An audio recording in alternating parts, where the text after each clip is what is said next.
Welcome, everyone. My name is Ariel Blakeman, Associate Director of the International Andy Awards at the Advertising Club of New York. Thank you for joining us for our third installment of Summer of Inspiration. We are thrilled to partner with Rick Boyko, former Chief Creative Officer, Ogilvy North America, and former Director of the VCU Brandcenter on these remarkable films and discussions. To date, the Ad Club has been able, with Rick, to capture the stories of Tom Burrell, Lee Clow, Sir John Hegarty, David Kennedy, George Lois, Jimmy Smith, and Carol Williams, with more on the way. Last week's session, Rob Schwartz, CEO of TBWA, mentioned the Inspiration Series is providing the syllabus for what people need to learn to enter this industry. We couldn't agree more and hope to get these films into universities, portfolio schools, internal trainings, and more. And if you'd like to help us on that mission, please reach out. Today should be a great session, and we thank you for taking the time out of your afternoon to join us. And now I'd like to introduce the mastermind behind these films, Rick Boyko. Thank you, Ariel, and welcome everyone to the third in the series of the Advertising Club Summer of Inspiration. If you tuned in these last few weeks, you've heard me explain the reason I conceived this series was, as Chief Creative Officer of Ogilvy North America, part of my job was to venture out to colleges and schools across the country in search of talent. In doing so, I found that there was a huge misunderstanding of our business perpetrated by decades of mediocre advertising, forcing many student counselors not to recommend it as a career, and many parents who agreed. In addition, there was a belief that the only path into the industry was 4 years of undergrad college, followed by 2 more years of graduate program or portfolio school. Both of these barriers made me realize there was a need to demonstrate the industry is an exciting and rewarding career, and that the path into it is as varied as the people who populate it. So, in conjunction with the Advertising Club and the International Andes, we set out to capture in a documentary series who and what inspired some of advertising's creative icons, with the goal of their inspiration being shared with students and schools around the country, as Ariel just said. And including in that series, as she mentioned, is Lee Clow, advertising guru and chairman of TBWA Shite Day, Jimmy Smith, founder and chairman of Amusement Park Entertainment, whose inspirations we shared over the past 2 weeks. Also, Tom Burrell, founder of one of the first national African-American agencies, Burrell Communications, David Kennedy, co-founder of White and Kennedy, who will be featuring next week, Carol Williams, writer and creative force behind Carol Williams Advertising, George Lois, legendary ad man and art director of Esquire magazine, and Sir John Hegarty, founder of Bartle Bogle Hegarty. In addition, we filmed and working to complete Susan Hoffman, creative all-star and CCO of White and Kennedy, David Droga, founder of Droga 5, Jeff Goodby and Rich Silverstein, co-founders of Goodby Silverstein Partners, Dan Wyden, arguably one of the world's foremost creative leaders, and today's inspiration, Keith Reinhard, Chairman Emeritus, DDB Worldwide. Keith is someone I've known and admired since I first came to New York from LA. And after becoming CCO of Ogilvy, I began to periodically meet Keith for lunch, who was always willing to mentor me on how to become a better leader. Having been just wanted to be a creative person, I really hadn't had any training in how to lead, and Keith was a perfect font of knowledge to do that. It was his ability to find the time to share his knowledge with someone who did not work for him that I personally found inspiring, and is why I know his story can be an inspiration for anyone. Joining us now to help discuss Keith and his legacy is Ari Weiss, Chief Creative Officer, DDB Worldwide. Welcome, Ari. Thanks for having me, Rick. Well, thank you for participating in the session. You now sit in the position that Keith held for decades. So before we get to screening Keith's film, can you tell us a bit about how he has and continues to inspire you? Of course. I mean, Keith was actually one of the first people I met during my interview process. coming into DDB, and we had lunch in the Time Warner Center. And he told me what to get for lunch, and that was the beginning of his guidance. And he was right. It was a great burger.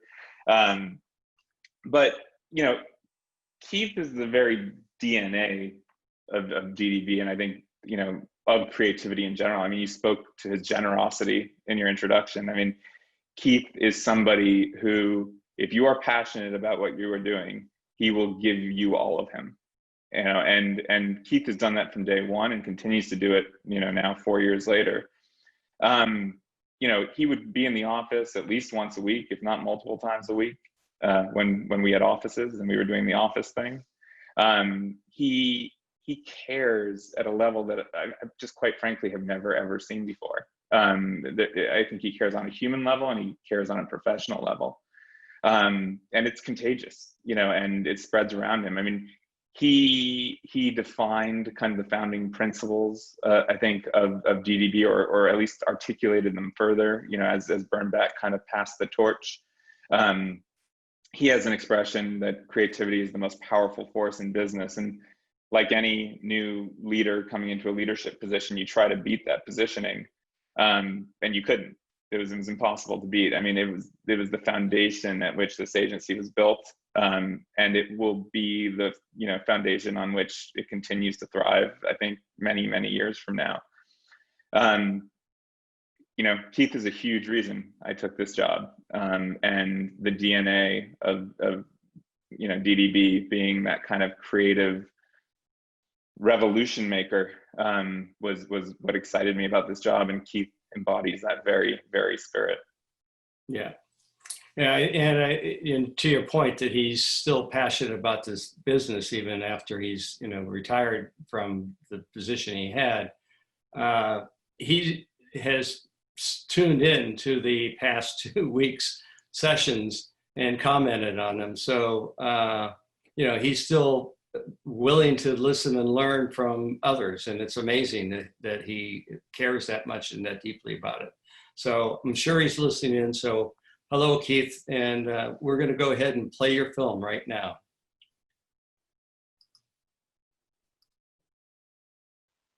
Hello, and I hope you all enjoyed the film. I was remiss in telling you that we will have a Q&A after the credits, so hopefully you're still engaged. And welcome back, Ari. And I hope you all paid a little attention to the talented companies who all contributed their time, talents pro bono. I'd like to thank a few of them here. Nick Schneider at Number 6 Editorial did a great job at editing that and finding footage. Robert Shaw West at Republic, whose company helped film. And Jan DeSanto at Apollo Studios, who did many scores on many of these in the series. So thank you all. All right, Ari, we have some questions. Unless there's something you want to say after seeing that will give you an opportunity to say anything you want. If not, we'll get into some of the questions. I think it's funny, Rick. Obviously the video speaks for itself and all of Keith's amazing accomplishments. I think one of the most kind of prescient moments, for me was probably the week or two after starting. Keith and I were interviewed by a reporter, and they had asked us, I think, what they thought was going to be a gotcha question of, how are your two processes different? Being, the length of time between your two moments in this role. And I think they expected a really different answer. And the funny thing is we gave them the exact same answer. And I think that's the moment, I knew I was in the right place and working for the right guy or with the right guy.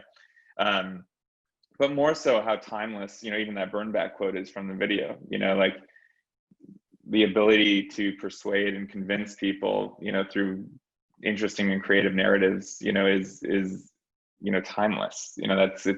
It started with cave paintings, and it continues through today and beyond. And I think, how we tell those stories is a little different now.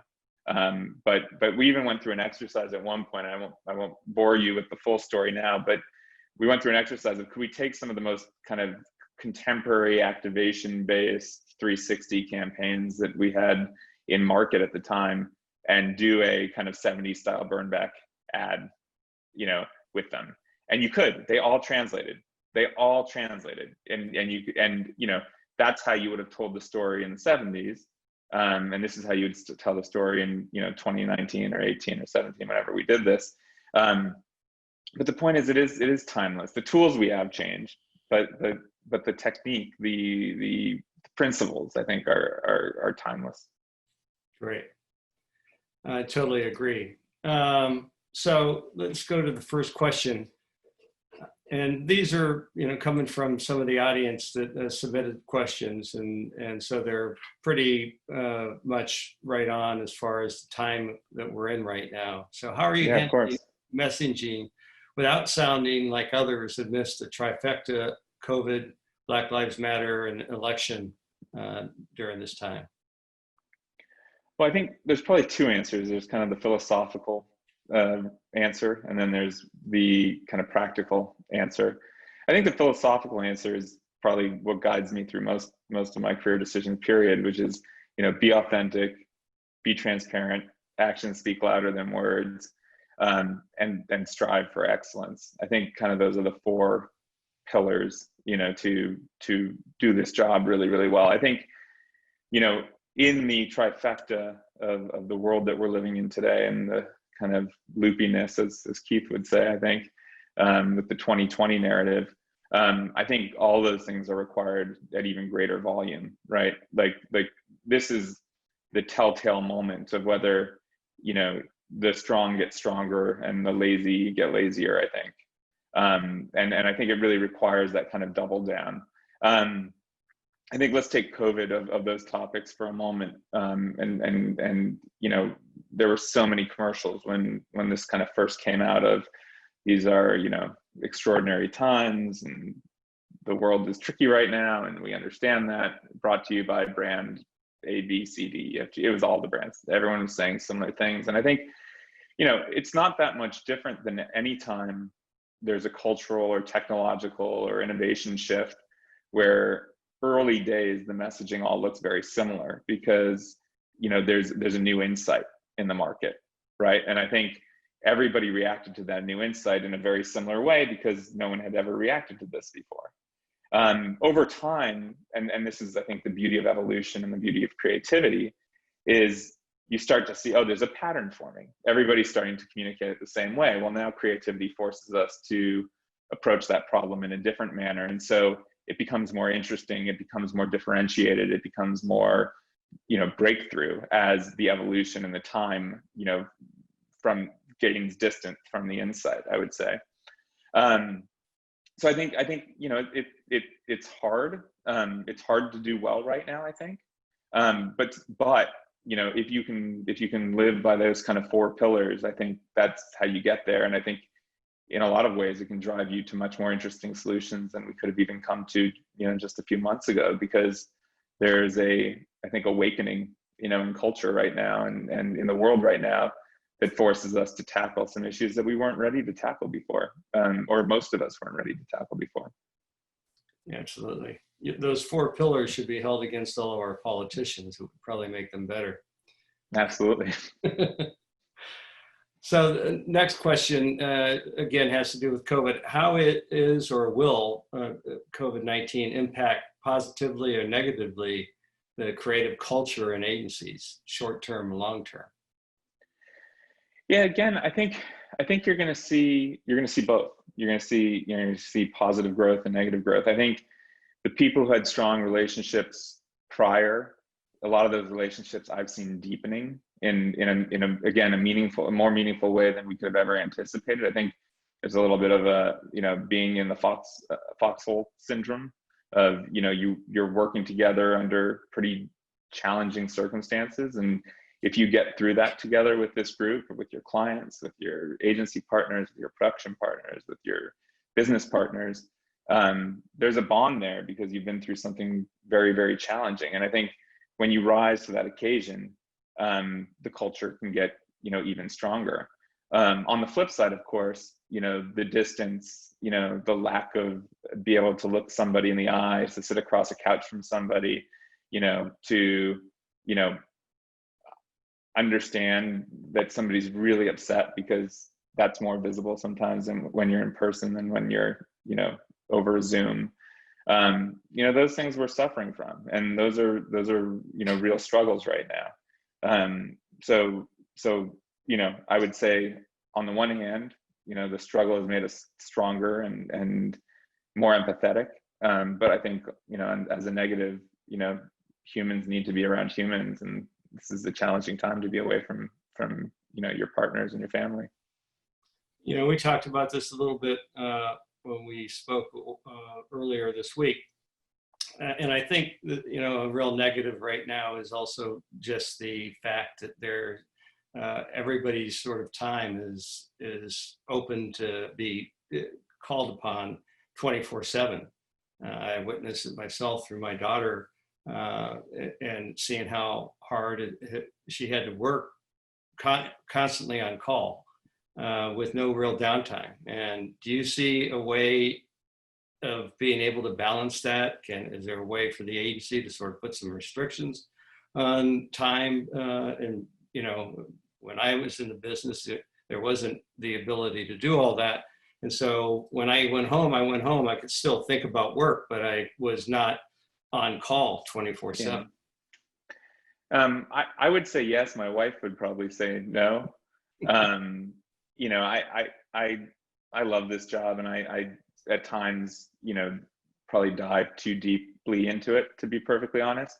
I think we have to all hold ourselves, accountable for how much we're working, and that work-life balance. And I think, obviously in the leadership position, we're here to help support that. But I think the reality is you do have to draw a line. I know at one point early in this cycle, we had to instill a no meetings over lunchtime policy, just because people found themselves getting to 4 o'clock going like, oh my God, I haven't had food today because I've just kind of been in this Zoom hole, and that's not good. In the office. Yeah, and that's not good. It's not good. And people need their family time, they need their friend time, they need the recharge time. We're not good in this business when we haven't recharged, because so much of it is, human understanding, and so much of it's empathy. So I think that's really critical. I think it's a lot harder to do than it is to say. But it's something that, there was a team, in the global role, I'm obviously fighting time zones all the time. And we were doing a project with our team at Adam and Eve in London. And the two of the creative directors, very, very talented team, I think they both had just had young children, and they had a strict, no 5 to 7 p.m. London time meeting code. And I was like, that's fantastic. Like, take that time, dedicate that time. That's obviously something that's really, really important. And I totally respect the fact that that's off grid hours, even though that's prime time here, and we'll work around it, and that's just what you have to do in this moment. And I think it's what you have to do, period, in this business. I think you probably said it right. I mean, even before all this is a challenge in advertising. So this only makes it, more so. Yeah, I remember when I was at Chiat Day, there was the old slogan, Chiat Day and night, and the famous one of, if you're not here on Saturday, don't bother coming in on Sunday. And I had, 3 young daughters. And so I made it a point of leaving at 6 and, worked double hard when I was in the office. I did work through lunch lots of times, but I tried to get home so I was not stuck in the office. And yet at that time, there were very few people who had families. So I was one of maybe 4 in the agency at the time who had it. So, I felt like I was probably missing out some, but at the same time, I gained respect in having my family be the center of who I was. So I think you always have to balance that. Yeah, I mean, what I try to do is I try to be really 100% present, when I'm doing one or the other, and it's very challenging. It's hard to do. Yeah. But it's very hard to be a great parent at 60% when 40% of your mind's on work, and it's very hard to be, a great creative or a great boss or a great partner, when you're 60% thinking about the business. So I think it's about compartmentalizing. Unfortunately, it's not a neat 9-to-5 type job. Yeah. But you break it out and you find your time and you try to keep the balance right and you try to give everybody as much of you as you can. You're not always perfect, but you try. It was always, when procurement really started getting into the business and having you do the timesheets, I said, what do I build all the hours that I'm working at home against, so you just have to, stay abreast of all of that. This next question is actually one that I think comes right off of what you were just talking about. You mentioned that all you have to do is sustain the caring. What do you mean by that? Well, I think, this is a tough business. Like, I think advertising, again, pre-COVID, pre-Black Lives Matter, economic recession, it was incredibly challenging. I think this makes it only all that much more challenging.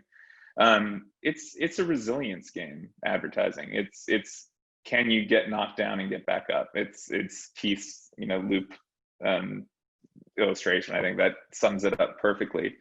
I think the only way to get through it, because it is such a resilient game, because it is such a business of no's, instead of yeses, that you have to be all that much more empathetic and caring, to everybody around you, to your clients, to your partners, to the teams, to production, to everything, because we're in ridiculous times. We're in ridiculous times, and we need to bounce back. We need to get our health back. We need to grow in ways that we've never thought possible. And I think you can only do that by ultimately really caring about what you do. I think, again, it came up a lot in Keith's video, that he got that kind of mentorship and leadership at an early age of, just if you do what you care about, you're going to do it really well. And I think that is advertising. Like, it's very hard to do this without caring. I think it was the passion point of his talent and skill and passion. Like, that's the passions, the caring. Yeah. So I think, if we can keep caring, if we can keep being empathetic, if we can keep being there for one another, we get out of this just fine. If we don't, we know where this goes. The last question, because we're running a little over time, and this comes a little bit off of the being knocked down and getting back up. Keith is going to be doing a panel on ageism in the next couple weeks. And so while this series was created to really try to attract young people coming into the business who might not entertain it as a career, at the same time, the industry chases the young and sort of, gets rid of the old for whatever reason, whether it be salary too high and reducing that, or just, they're too old, they're not connected with what's going on at the moment, even though that's not true. It does seem to be an industry that has shed a lot of the talent and a lot of the knowledge of the industry in search for a younger, hipper thing. Is there a way that you could see where the industry could actually keep hold of the knowledge base of the old in some way, that even if they shed them? Yeah, I think it's probably about trying to find a way to not shed them. I think, like any bias that we might walk into in the workplace, I think there is probably a bias towards age and passion, and I think, this is a passionate person's game. You do have to have that passion. It's very hard to, get out of bed and walk into an ad agency and think up a next idea that's going to get knocked down 100 times, before it gets through. And then, if you've been really passionate and committed to it through the process, it'll be something amazing. If you give up, less so, right? So I think what we're talking about is passion and age a correlation? And I would argue no. I mean, I've been around a lot, of older mentors that have taught me, everything I know, quite frankly, and continue to. I mean, Keith is the perfect example of that. I mean, Keith's passion, I would say he's more passionate about this business than some of the 22-year-olds, we might work with, and that's, that's his value. I think, we need to see that has great value. I've always been a big proponent of, if there is a copywriter or an art director that just wants to be a copywriter or an art director and has no ambition of leading, for instance, if they don't want to, that's perfectly acceptable as long as the value that they bring to the equation matches, their goals from, a salary perspective. And I think there's no reason you can't have a really, really high paid art director or a really, really high paid copywriter if they bring great value to the equation, and I think that's what we need to look for, because, at the end of the day, this is a business. We need to show that it has, financial value, but I think age and experience have tremendous value. And I think, many businesses, would acknowledge that. So the key, I think, is to create that equation so that you can see the value that the age has. And, we as an industry need to support that and champion that, because I think that's how you fight the bias. That's great. Yeah, I totally agree that Keith is one of the more passionate people that I know in the business. And, you just have to have that. He explained it pretty well there about the talent versus passion in this film. Well, thank you. And in closing, I'd like to thank Gina Grillo, who is the head of the advertising club in the International Andes, who's sick. So hopefully she's faring okay. And Ariel and Enoch at the club, who have helped put this series together, and many of the talented companies and artists who have endeavored to bring this series to life. Before I leave, or we leave, I'd like to remind everybody that next Monday, August 3rd, will be the screening of the final screening of the summer with David Kennedy and co-founder of Wieden Kennedy, Susan Hoffman, the chair and global creative director. So I hope you all can join us. Thank you all, and thanks again, Ari. And we'll have to catch up and compare notes on leadership at some point with Keith again. Sounds good. Thanks, Rick. I feel better, Gina. All right. Bye.